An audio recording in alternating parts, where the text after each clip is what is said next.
Meron nag-comment sa atin, ito ay posted long time ago na about GCash issue, yung hindi pagpasok ng GCash.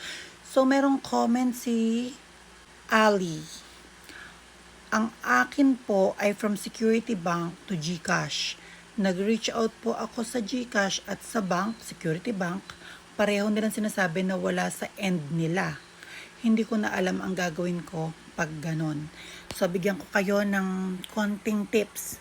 Paano kapag na-encounter nyo yung mga eksena na dalawang bangko, nag-transfer ka, kahit anong e-wallet or kahit anong bank, kung anong dapat mong gawin.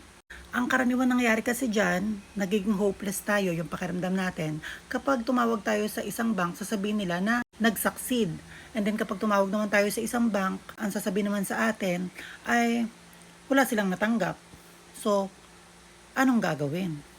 'Di ba? Parang hindi natin alam kung paano. So, ganito ang gagawin nyo.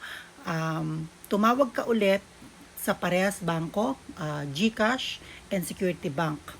And then sabihin mo na nagde-demand ka na mag-investigate ng deeper para malaman kung anong nangyari sa mismong fund mo.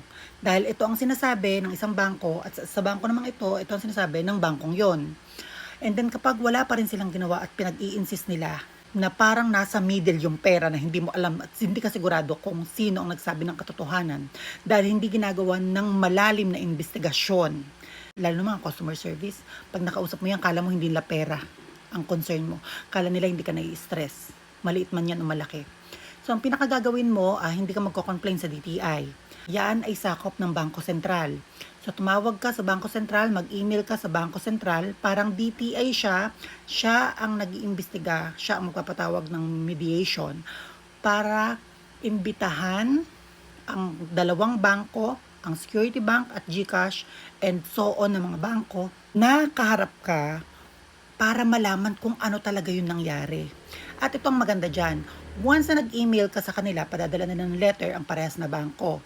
At sinisigurado ko sa'yo, wala pa kayo sa mediation, schedule nyo, ay bibigyan ka na ng feedback niyan. Kasi hindi yan pupunta sa isang lugar. Lalong-lalo na sa mga complaint nang hindi sila sigurado. So magkakaroon ng malalimang investigasyon yan bago humarap sa bangko. Ang suggest ko naman sa'yo, once na napadala sila ng letter at nagka-confirman na kung saan talaga napunta at humingi sa'yo ng pasensya, huwag mong pagbibigyan. Gawin mo ito para sa kapwa mo, para sa ibang mga tao na nakakaranas ng stress na naranasan mo. Ituloy mo ang meeting sa dalawang bangko. Iparamdam mo sa kanila yung stress na naibigay nila sa'yo.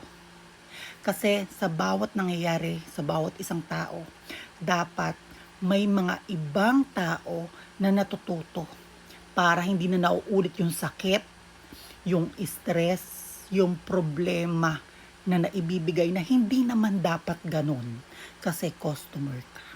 Okay?